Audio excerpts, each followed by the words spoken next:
dar início à nossa reunião dessa noite, vamos ver uma página do livro Vida Feliz, psicografia de Divaldo Pereira Franco, pelo Espírito Joana de Ângeles, a lição 174. A verdadeira coragem é demonstrada pela maneira como se enfrenta a batalha da vida no seu dia a dia. Convém não confundir a coragem com a temeridade. Aquela é calma e constante, lúcida e criativa, enquanto a outra se apresenta desesperada, agressiva e irritável. A coragem nasce na fé, que sabe o que deseja e se empenha para consegui-lo. Enfrenta os obstáculos sem enfraquecer-se e resiste ao tempo sem perder o valor. Raciocina antes de agir e permanece iluminada pelo ideal enquanto se mantém no campo das lutas. Demonstra a tua coragem agindo sempre com acerto e equilíbrio. E assim, aqui estamos, Senhor, a lhe pedir o amparo dessa noite para a realização do nosso estudo. Que possamos, Senhor, estarmos nessa sintonia para adquirir os conhecimentos que forem trazidos pelo nosso irmão que fará uso da palavra dessa noite, pedindo, Senhor, o amparo para que ele possa colocar todas as ideias que estudou, atingindo a cada irmão, tanto encarnados como desencarnados. Ampara, Senhor, a todos aqueles que estão ainda a caminho e aqueles que não conseguiram aqui estar. Que todos eles possam receber o amparo necessário. Ampara, Senhor, a todos nós, que assim seja. Vamos passar para o nosso momento de arte da nossa casa, que será um esquete com o tema ódio. Para quê? Indignada. Que ódio, que ódio. O que aconteceu? Lá no trabalho. Lá no meu trabalho, eles estão falando mal de mim, um povo de ingratos. Ah, mas eu vou me vingar deles, tá? Se acalme, filho. Me diz uma coisa. O que falam de você é verdade? Claro que não. É tudo mentira. Aí isso que me dá mais ódio ainda. Calma. Tudo que você fez por ele foi de coração? Foi, claro. Então eu não entendo. Não entendo o quê?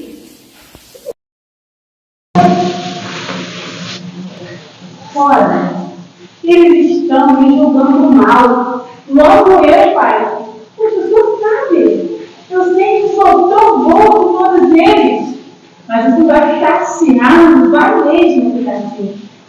Olha, esse ódio e essa vontade de se vingar só te fará mais mal ainda. Ah, mas Deus darei com a lição todos eles. Olha, você preste atenção em mim. Você tem sua consciência tranquila? Sim, inteiramente tranquila. Então, Não deve nada, relaxa. não posso. Eu tenho que zelar pela minha integridade.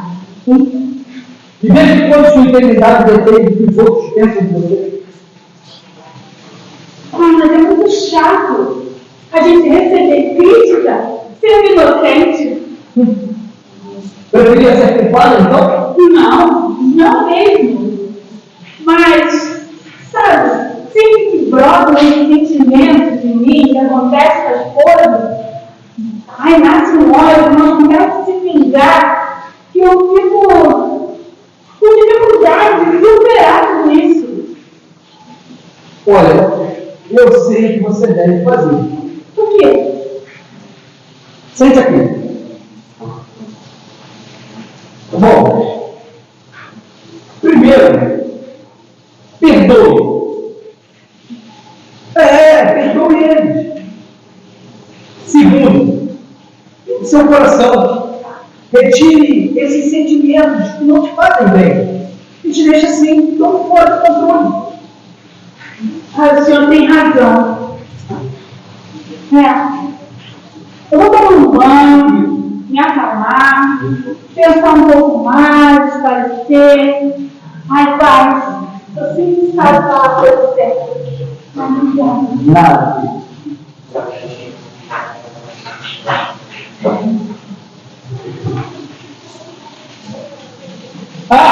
E lembre, Jesus foi parar na cruz injustamente. E você só foi parar na boca do povo do seu trabalho.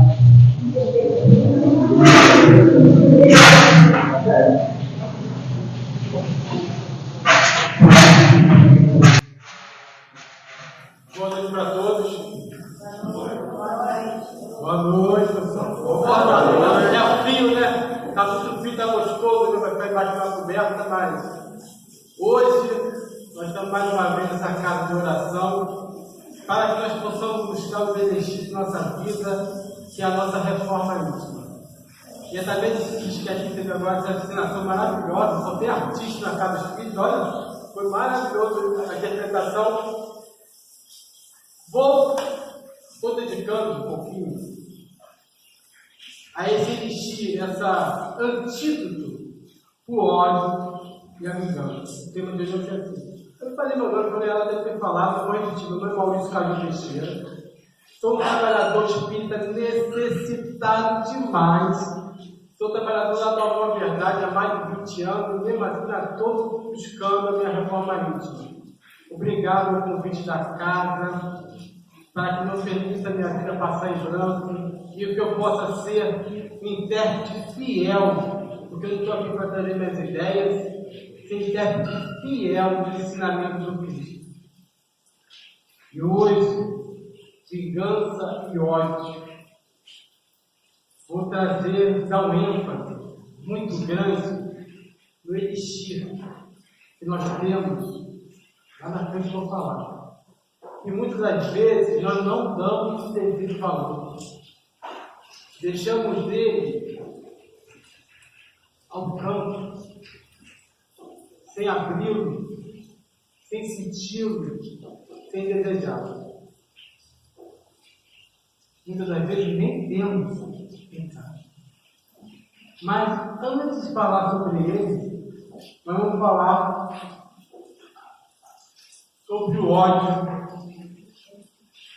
e a vingança. E percebemos, peguei lá o significado de ódio. Vai te começar a repetir.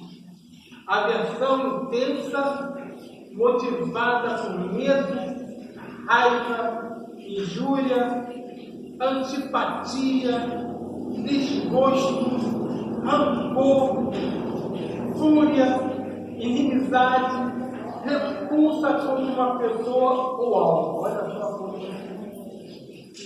Vingança. Ato de castigar o próximo pelo sofrimento ou lesão causada. E a gente para a pensar assim e olha como ainda está intrinsecamente ligado esses sentimentos na nossa convivência diária, no dia a dia. A gente parar para pensar quantos conflitos sociais alimentados pelo ódio e desejo por vingança, muitas das vezes momentâneo, em uma fila do banco, ou numa praça de alimentação que já teve, transferindo toda a nossa força, nosso ódio a uma situação boba e banal, descarregando em cima do nosso próximo. E isso é um meio muito comum. É tão comum essas situações de ódio e vingança, levando à violência, que a maioria parece que não. A gente, quando fala em presídio, achamos que lá está cheio de pessoas que vivem à margem da sociedade. Não. A maioria das criaturas que se encontram em presídio são cidadãos honestos, sem passagem de ficha branca, limpa, que no conflito social leva a via de fatos. Acredito isso é muito comum. Por isso que eu vou até aqui, refletir sobre o primeiro parágrafo, que o tema da noite de hoje é no capítulo 12 do Evangelho segundo o Espiritismo, amai o vosso inimigo, item 9. Estou pronunciando porque eu tenho certeza que todos nós temos o Evangelho em casa e cultivamos o hábito de ler para todos. Esperamos isso. Ele fala assim para nós: a vingança é um dos últimos remanescentes do costume bárbaro que detém a desaparecer dentre os homens. Pode botar o ódio também. Um duelo. É como um duelo, os derradeiros vestígios que habita hábitos selvagens, sob costume guantes que debatia a humanidade. No começo da era cristã, razão porque a vingança constitui indício certo do estado de atraso dos homens. Interessante que ele era cristão. A gente fazer uma reflexão época da barbárie. E hoje ainda é constante em nosso meio social esses atos de ódio e de vingança. Não é mais comum do que no passado, com certeza evoluiu um pouco mais, não é comum como no passado, mas ainda temos muito a desejar, temos muito para fazer, muito em aprender. Precisamos nos dedicar bastante, tanto que até hoje, no século XXI, não podemos, a humanidade, ser chamado de civilização. Ainda não somos povos civilizados. Enquanto imperar o ódio, a vingança, o rancor, o egoísmo, estamos longe de chegar lá. Reflete através das guerras constantes. Essas guerras que se encontram pela mídia é só em pequenos exemplos. Existe muito mais guerra escondida que não faz devidas propagandas sobre ela. Temos a guerra, o ódio, a vingança dentro do próprio lar. É um dos lugares que contém mais ódio e vingança. Tanto é que os homens, para conter essas situações delicadas de meios sociais, montam as leis para conter, principalmente para defender o outro mais fraco. Então tem leis para defender a criança, tem leis para defender o idoso, tem leis para defender as mulheres, porque são as criaturas no meio social mais frágeis e são mais agredidas, e principalmente os agressores são identificados pelos laços com sanguíneo. É uma triste averiguação dessa situação que ainda vivemos na face da Terra. Triste. Um agressor é muitas das vezes aquele que o agredido se dedicou a vida toda para dar o seu melhor. E recebe como gratidão uma agressão física e, na maioria das vezes, até psicológica também. Que muitas das vezes as pessoas não levam a via de fato, mas passam a vida toda com uma guerra psicológica com o outro, dando adjetivos diversos na convivência social. Isso também é ser agressivo, hostil ao outro.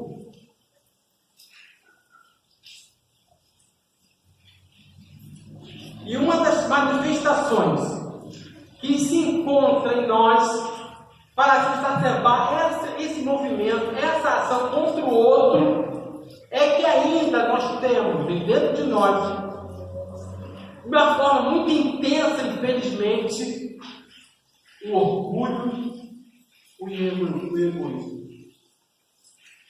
Somos orgulhosos e muito egoístas. Com isso, alimentamos sentimentos desapropriados para a nossa convivência social. Vamos imaginar o seguinte: nós somos um vulcão, prestes a romper e entrar em erupção. Por quê? Imagina um vulcão, você não sabe o que é um vulcão, né? Você bota como base da sua vida, no seu dia a dia, no seu cotidiano, a alimentação desses sentimentos apropriados para a convivência social. Enchendo nesse vulcão plenamente do orgulho, do egoísmo, da impaciência, da vingança, do ódio, até chegar, explodir em um contato social como o qual falei, levando à violência. Por coisas banais e fúteis. A maioria das violências são por coisas banais e fúteis. O que falta a gente fazer para conter-se dessa boca desse vulcão? Isso não acontece de uma hora para outra, meus irmãos. São alimentados esses maus sentimentos gradativamente pela imprudência de cada um de nós se dedicar um pouquinho para a nossa reforma íntima, para que nós possamos fazer uma reflexão do que somos, do que fazemos, dos nossos interesses, para saber o que somos realmente. Muitos de nós não quer trabalho, porque necessitamos reverter essa situação. Colocamos dentro desse vulcão sentimentos novos de amor, de benevolência, de indulgência, de caridade. Você fecha a boca desse vulcão. Quem consegue se evangelizar não é para ficar isento totalmente, uma possibilidade muito melhor de rebentar esse vulcão em uma atitude desequilibrada perante o nosso irmão. Não é? Nós dedicamos muito pouco a essa tarefa. A de trabalhar essa nossa reforma íntima.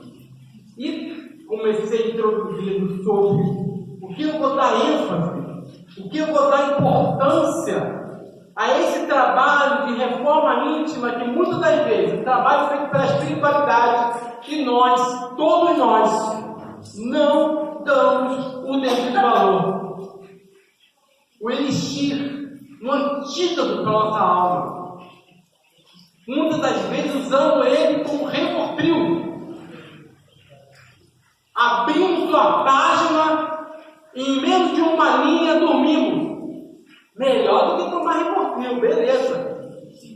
Mas não é o suficiente para a nossa reforma íntima. Não é o suficiente. Não é o suficiente para conter o vulcão. De que eu estou falando, meus irmãos? De quem eu estou falando? De quê? De quê? Não, de quê? Que objeto que nós temos e eu não estou acostumado. Eu não estou acostumado a dar opinião. Eu não estou assinando a minha opinião, não, mas nesse ponto eu vou dar em perdoe, tá? Para mim, é a obra mais importantes do Pentateuco. De quem eu estou falando? Olha, ele pode ser da câmera, né?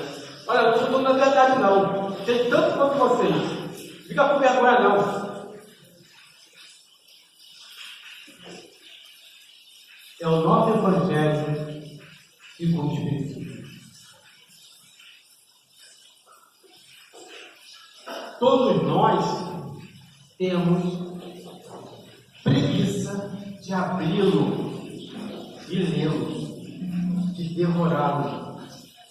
E ele é de suma importância, porque eu vou falar com as palavras de João de Anjos. Ele consegue atingir o objetivo maior de nos preparar para a convivência social, das mais simples a mais difíceis. Nós, sem uma ausência total do nosso Evangelho segundo o Espiritismo, com 5 fases que ele consegue nos dizer. 5 fases. A primeira fase é a ausência total do Evangelho segundo o Espiritismo em nosso cotidiano. Porque não é porque nós estamos na casa espírita, significa que o Evangelho está em nós. Às vezes, muito pelo contrário, passamos 5, 10 anos aqui e não conseguimos refletir sobre o tema e mudar aquele homem velho em homem novo. Porque nós não conseguimos, primeiramente, nos alfabetizar na lei de Deus. E o nosso Evangelho é um resumo disso tudo. Se você fizer uma comparação de uma gota de orvalho em relação a todo o oceano da face da Terra, o nosso Evangelho é um resumo. Se a gota do oceano é o nosso Evangelho como um resumo, e a proporção dessa boca, tá? De toda a grandeza do ensinamento da Bíblia de Deus. Mas o suficiente para cada um de nós compreender essa igreja. Se a lei de Deus está em nossa consciência, nós temos que acordar, fazer ela desabrochar dentro de nós, porque nós montamos um paredão dentro dela e ela não consegue refletir em nossas almas, transformando em atitudes edificantes. Então, a sua ausência total, num conflito social, pode ser qualquer um que eu dê exemplo, num conflito social que são vários, se a pessoa diverge de você alguma coisa, você está ausente totalmente do Evangelho. Ele ainda não conseguiu penetrar em nossos corações. Você responde à criatura na mesma moeda, no mesmo grau de intensidade. E se essa criatura for mais fraca que você dobra esse grau de intensidade. Você arrasa com ela. Sem nenhum remorso. Isso é a ausência total do Evangelho de Jesus na face da terra. Por isso que o conflito ainda está grande em nossa sociedade. Passamos por ela sem saber o que iremos fazer aqui. Descarregando todas as nossas mazelas em nosso próximo. E às vezes o próximo é bem próximo. Bem próximo. Na segunda fase, adentramos começamos a conhecer o Evangelho de Jesus representado nesse livro maravilhoso, no qual vou exaltar ele em toda a palestra. Começamos a ter um contato. Em outros conflitos sociais, pode ser semelhante. Já temos o primeiro contato com o Evangelho segundo o Espiritismo. A pessoa me causa mal. Eu respondo o mal com a mesma intensidade, isso com contato com o Evangelho. Faço com a mesma intensidade o mal que eu recebi. Mas logo após esse mal que eu rebati com a mesma intensidade, eu me arrependo. O arrependimento é mais evolução. É sinal que o Evangelho em sua vida está trazendo resultados. Você era aquele que fazia e se arrependia, hoje você faz e se arrepende. Passa para o terceiro momento. Você está se aprofundando no Evangelho. Está começando a conhecer gradativamente. Isso está fazendo que você se transforme cada vez mais. Em um mesmo conflito social, você não rebate a agressividade. Você se contém, mas por dentro você acumula todo o ódio e vontade de matar aquela criatura.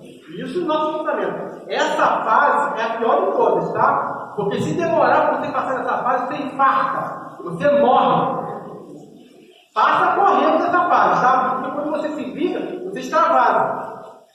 Estou falando que é melhor não, tá? A lei de causa e efeito está ali, tá bom? A lei de causa e efeito está ali. Mas essa, em termos pessoais, é o que mais mata. Terceira fase. Você já está se introduzindo no Evangelho segundo o Espiritismo. Isso está causando bem, porque te contempla. Você foi contido. Já é. O qual Deus tem recebo mal nessa terceira fase? Só você mesmo. Já não é uma vitória? É uma vitória. Quarto momento. Esse Evangelho está deixando algo de muito mais do que palavra. Começa a surgir a leitura e a compreensão de sentimentos. Então, uma convivência social, seja como for, você não vai rebater com a mesma moeda. Você não vai conter o ódio dentro de si. Você vai rebater. Na quarta parte do calendário você vai ficar tranquilo. Está calminho agora? Agora estou. Você não recebe o presente, mas você está se aprofundando no Evangelho. Em termos de diretrizes, em termos de compreensão, para começar a gerar sentimento. Então você recebe o mal, não retribui e não deixa ser contagiado por ele dentro de si. Graças a Deus, Senhor. Sei que esse irmão está precisando de auxílio. Tratamento intensivo do Evangelho para ele. Que a sua misericórdia pode cair sobre ele. Então você para, reflete e vê no outro o irmão doente da alma, como você também é. Não retribui e não guarda nenhum sentimento de rancor dentro de si. E o quinto e último fase, que é sublime, no qual nós estamos assim integrados ao Evangelho.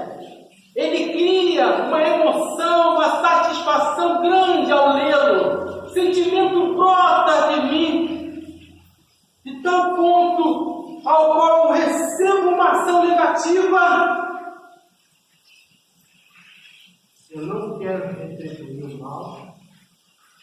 Não tenho sentimento de vingança. Fico em paz, tranquilo e ainda acima de tudo, eu retribuo com bem. Sublime! Retribui com bem. Isso são fases de nossas vidas cheguei ao grau máximo. Não tem como ter uma reforma íntima como essa, gradativa. A gente pode durar séculos pela ausência do Evangelho em nossa vida. O Evangelho é um facilitador que muitas vezes negligenciamos um trabalho feito pela espiritualidade, coordenado por Jesus, que nós não temos nenhum merecimento de recebê-lo em nossa casa.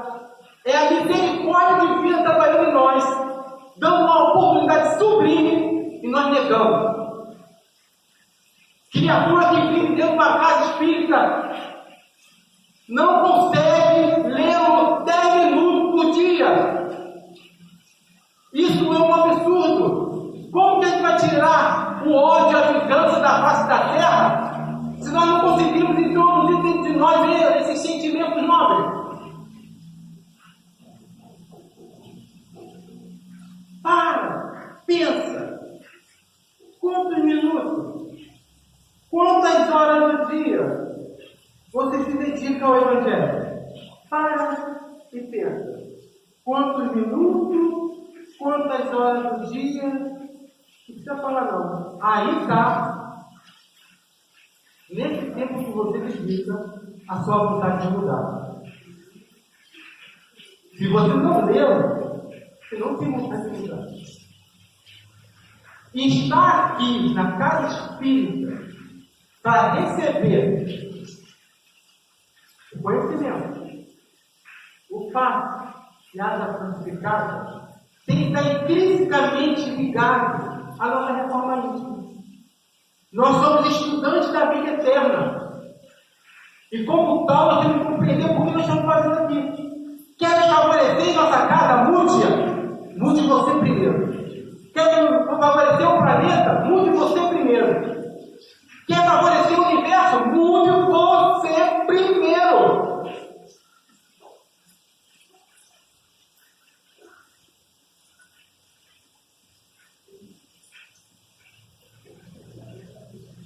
Para pensar. Uma orquestra musical. Uma criatura vai se dedicar a escolher um instrumento. Até tudo aquilo ali, tá? A criatura vai se dedicar ao violino.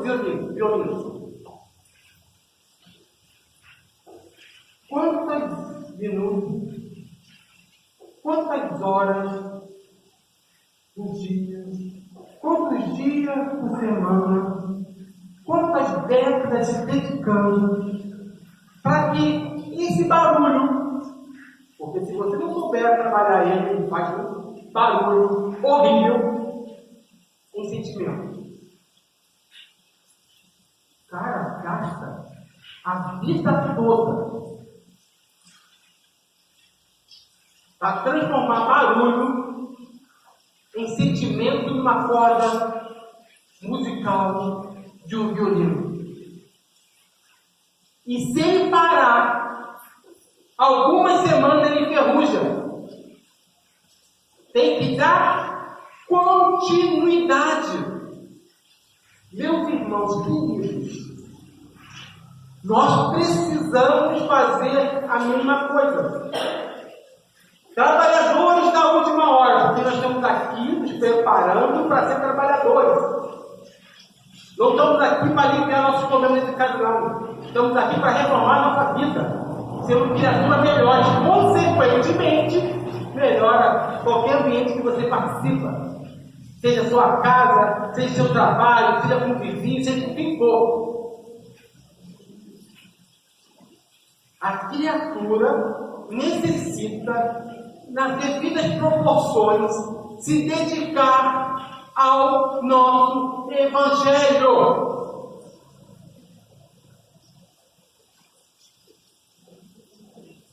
Para que nós possamos buscar em nós futuros sentimentos que vai realizar em atitude. Não tem como nós queremos mudança sem a compreensão. Jesus não nos chama mais de quê? Não chama, não é possível, de servo. Porque servo não sabe aquilo que ele faz, que ele quer. Quando Jesus passa essa passagem da Bíblia, ele está se ajoelhando em nós. É uma maneira de conversar com criança em desenvolvimento inicial das suas almas.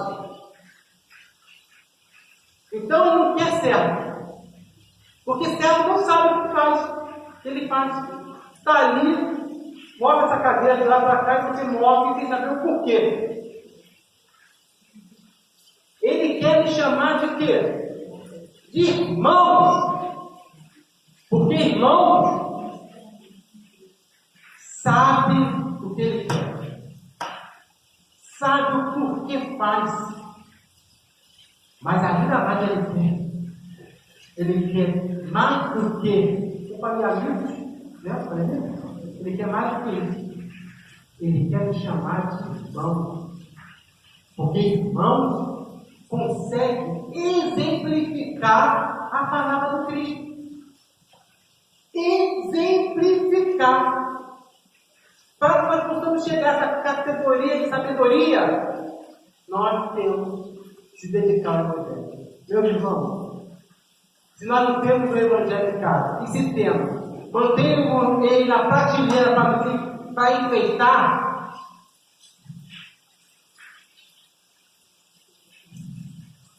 infelizmente, não dá. A casa espírita é santuário de conhecimento. E pensando nisso, vou traçar pequenos conhecimentos que ele nos traz para combater esse ódio, essa vingança, essa violência social. Sentimento no qual, se você não abri-lo, não vai compreender, não vai conseguir suspirar perante as situações. Aí eu começo lá, e foi por acaso. Tenho certeza que todos nós, se não tem, irmão, tem que fazer campanha. E hoje em dia não tem desculpa, não tem dinheiro. Bate aqui de graça na internet.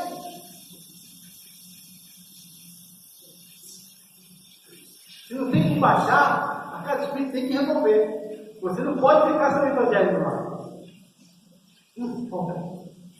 É uma missão do espírita espalhar esse evangelho pela face da terra.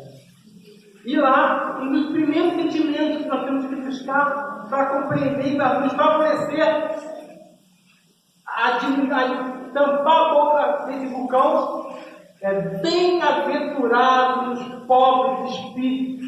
Século XXI, tem criatura que é pobre de espírito, é que é rasgado.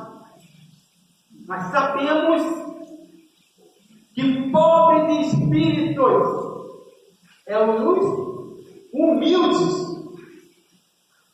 Por que os humildes? Por que os humildes? Porque todo mundo não precisa ser um jardineiro. E a palavra humildade se origina de humus. Humus são substâncias que vai favorecer a terra a germinar. Então nós temos que saber o que significa essa humildade para cada um de nós. E tem no Evangelho um capítulo 7 todinho para a gente ler, refletir e criar sentimentos.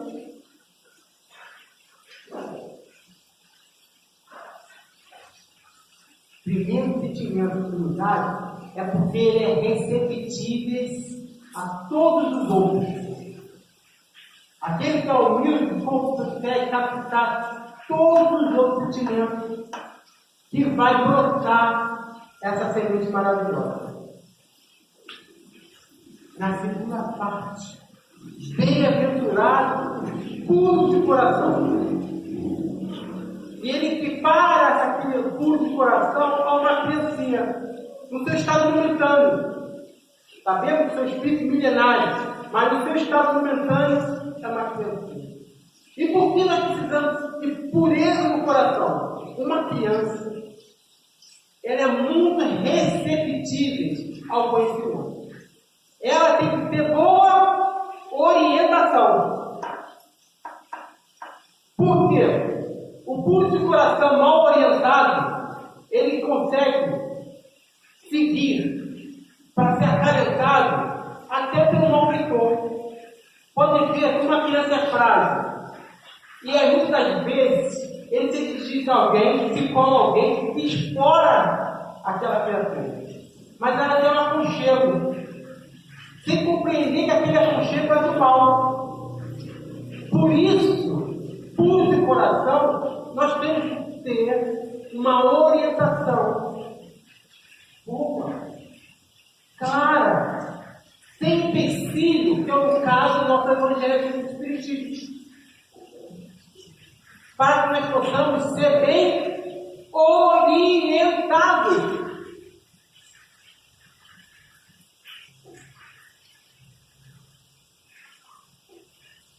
Bem-aventurados os brandos e os pacíficos. Até hoje, os brandos e os pacíficos são chamados de quê? Que tem a brandura, que tem a paz, a tranquilidade dentro de si.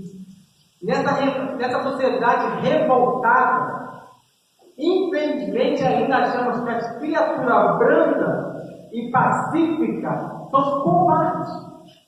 Porque não responde o mal com a mesma moeda. Consegue receber uma injúria e se calar-se. E quando você vê um ato como esse, e para que nós possamos parar de falar que aquela criatura é um covarde, sim é um herói, que consegue se conter perante uma divergência, uma discussão, uma agressividade, aquela criatura é um herói.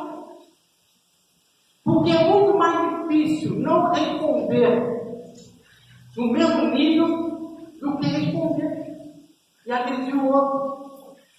Uma posição social.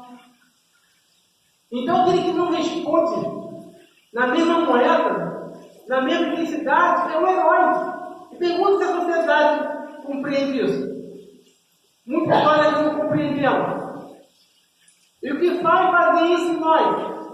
É a ausência total da presença do Evangelho na nossa vida. Não é?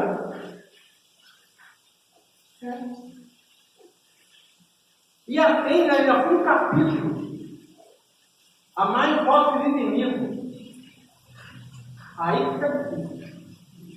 Se está difícil amar nossos amigos, se está difícil amar um filho, se está difícil amar o irmão, como que Jesus fala um absurdo desse para mim? Não tem como amar o menino, meu irmão. Não consigo amar aquele que me ama. Mas se a gente pegar o capítulo 12, que é o da noite de hoje, e lê-lo, a gente vai perceber o que é amar o inimigo. Não é amar do mesmo jeito que nós amamos um filho nosso. Não é.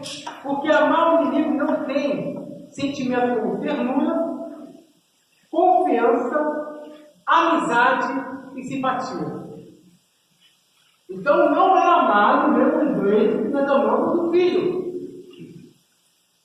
Não é. É lei física, atração e repulsão. Quando a gente vê a pessoa que nos ama, que nós amamos, nós associamos.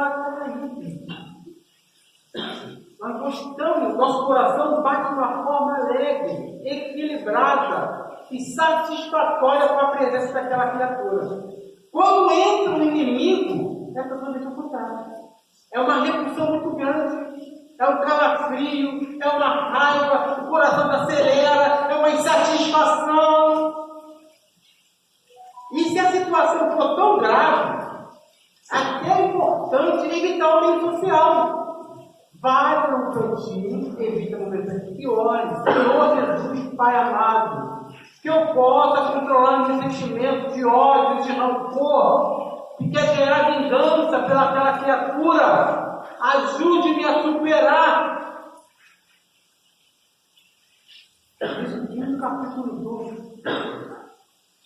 Ajude a superar. E lá no item 3, ele vai falar várias situações que nós temos que fazer, e é uma situação gradativa. Isso não ocorre de uma hora para outra, não. Ele não pede para te esquecer, porque se não esquecer, se a gente tiver Alzheimer. A gente não esquece uma agressividade, mas podemos controlá-la. Podemos trabalhar isso, tudo que eu estou falando, eu estou tão evangélico para que nós possamos buscar esse conhecimento, para que nós possamos criar esse sentimento dentro de nós, em atitude no futuro edificante perante a sociedade. E ele vai falar de forma gradativa, tá? Calma, não é de uma hora para outra você vai chegar a essa situação. Às vezes pode durar até outra reencarnação. Mas lembrando, o amor liberta. O ódio algema. Você fica ligado a essa criatura até reparar essa situação. O seio familiar foi feito para isso. São criaturas escolhidas para ficar no mesmo grau, consanguíneos, sob o mesmo teto, para que transforme o amor e o ódio em amor. Esse é o trabalho edificante da família. E muitas das vezes, vemos várias vezes, vivo bem com o meu ente querido. Vive porque não é a primeira vez, é um trabalho constante. E se vive mal, e bem expressivamente mal, é porque é o primeiro contato. Eu já vi uma chefe minha que o marido não falava com a mãe, filho único. Foi criado pela mãe. Ela criou sozinha. Deu algum estudo para ele. Eles não se falam. Não pergunto por que eu não perguntei também. Não se falam. Divide o mesmo terreno. Botou um paredão. 3 metalinas. Uma escadinha. Está tudo mocinha agora. Porque essa história é antiga. Está tudo mocinha já. Uma escadinha mais linda do que a outra. A avó nunca teve contato físico com os netos. Só visual e bem de longe. Não é o primeiro contato. Vai ter outro contato? Com certeza. Vai ter necessidade de se aproximar mais.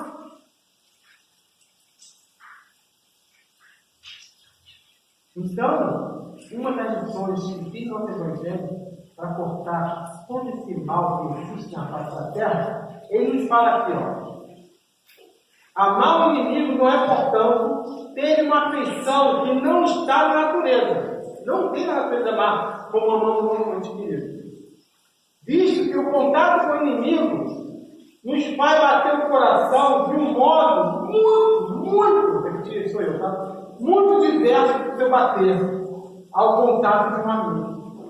Um ente querido, mais ou menos. Amar, aí vai falar, amar o inimigo, 2 pontos. É não guardar ódio, é um trabalho. Não guardar ódio, calma.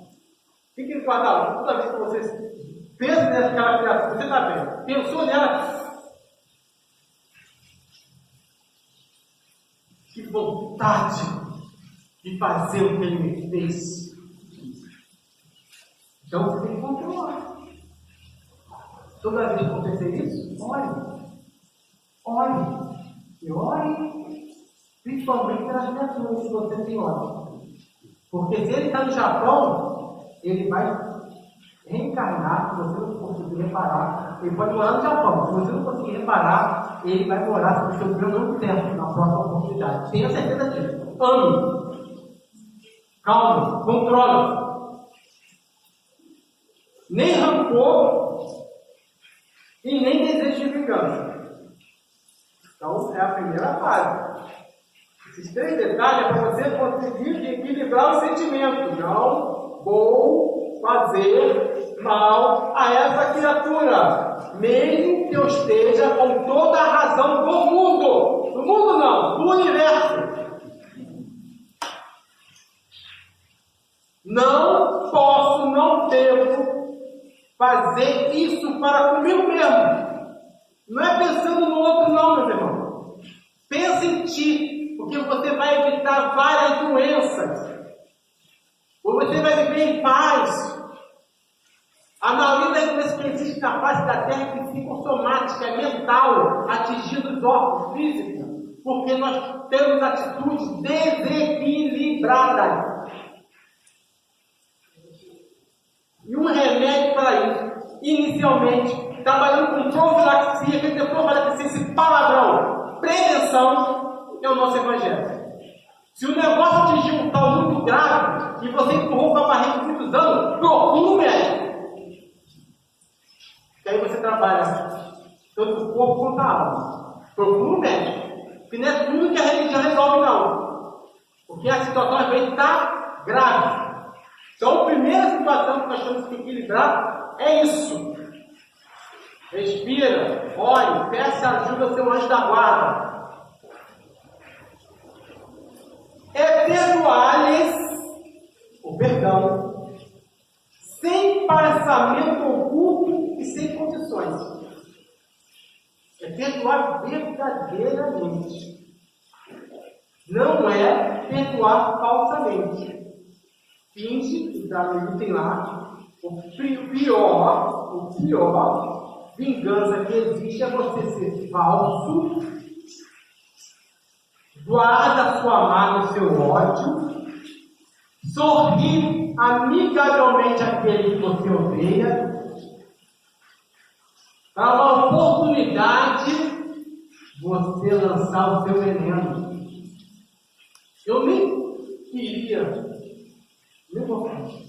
Tem que ver o adjetivo do nosso irmão, que disse o nosso irmão, lança dele. Tira a gente de qualidade de cristão, falei. Cara, eu li aqui, eu já li uma vez. Mas toda vez que eu leio, me dói.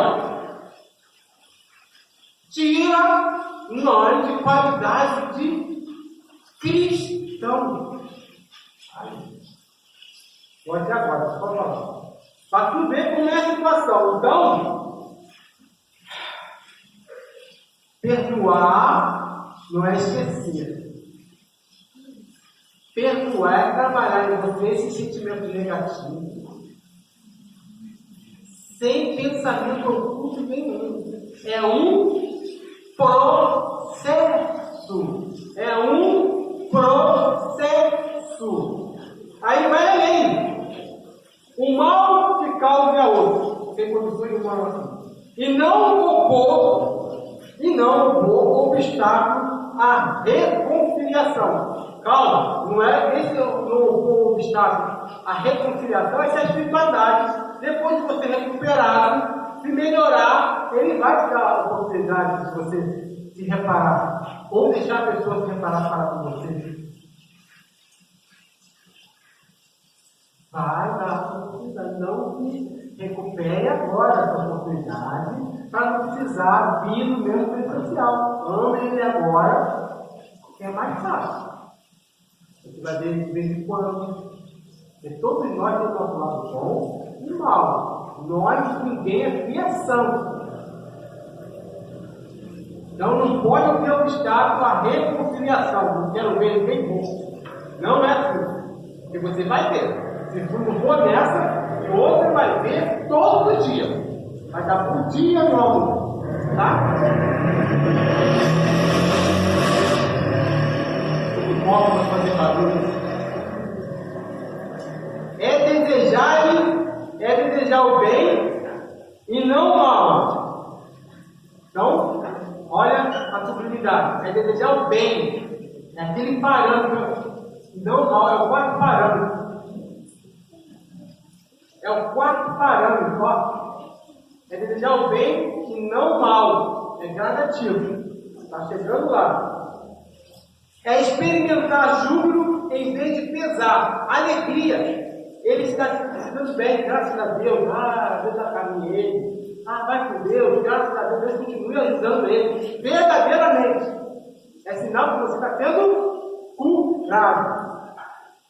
É socorrer-los. Apresentando-se a ocasião, quando apresenta-se a ocasião, socorre. Não vire as costas. Se está no seu raio de ação, você. Se está no seu raio de ação, você tem obrigação. Socorro. É abster-se, quer por palavras, quer por ato, de tudo que possa prejudicar. Então, maledicência jamais. Agressão também não. E finalmente, retribuir sempre o mal com o bem, sem intenção de humilhar. Então, quando chegar em patamar, as situações vão ocorrer e não vai nos atingir. Para que nós possamos refletir um pouquinho mais, para terminar nossa tarefa de hoje, como aprendiz do Evangelho, eu gostaria de fazer uma pergunta. Todos nós temos o Evangelho em casa? Tem alguém que não tem o Evangelho em casa? Vamos falar. Todos nós temos o Evangelho em casa. Todos nós estamos confundidos, sem poder não ler diariamente, para que possamos criar sentimentos. Temos a devida intimidade para ele. Não é para ter coragem, não. Não é para saber qual capítulo que está, não. É refletir sobre ele. Então, se possamos ao chegar em casa, dar o devido valor a essa obra formidável. Falar do tempo, temos que adquirir. Temos que adquirir. É uma obra muito importante para cada um de nós que somos criaturas, dando o primeiro passo para a nossa moralidade. Estamos na pré-escola da evolução. Somos muito pequenos, somos no jardim de infância. E o nosso livro é esse. Para que possamos aprender a amar verdadeiramente, nós temos que sentir o nosso Evangelho de Deus. Que a paz de Jesus seja com todos. Que essa mesma paz que aqui encontramos, trazendo os benfeitores da missa, possa acompanhar cada um de nós até o nosso lar, contagiando os nossos lares de paz, harmonia, alegria, beneficência e tudo de bom na vida. Da paz de Deus para todos, hoje e sempre, que assim seja, e graças a Deus. Agradecemos ao nosso irmão Maurício, que ele possa ir na Santa Paz, por essas palavras que ele trouxe nessa noite. Elevar o nosso pensamento a Deus, nosso Pai maior. Pedimos nesse instante, Senhor, o teu amparo, a sua luz, que possa ser derramada sobre cada irmão aqui presente, trazendo os fluidos que suavizam o nosso corpo material e tranquilizam o nosso espírito, para que possamos a cada dia caminhar na direção dos ensinamentos do Mestre Jesus, e que essa luz possa estar sempre dentro de nós, através da nossa sintonia e do nosso amor, trazendo a saúde, a paz e a fé em dias melhores. Muito obrigada, Senhor, por mais essa oportunidade dessa noite, de estarmos aqui reunidos nessa casa, estudando a cada dia os seus ensinamentos. Graças a Deus. Agradecemos a todos pela presença, que possamos estar aqui novamente reunidos na semana que vem. Sigamos em paz.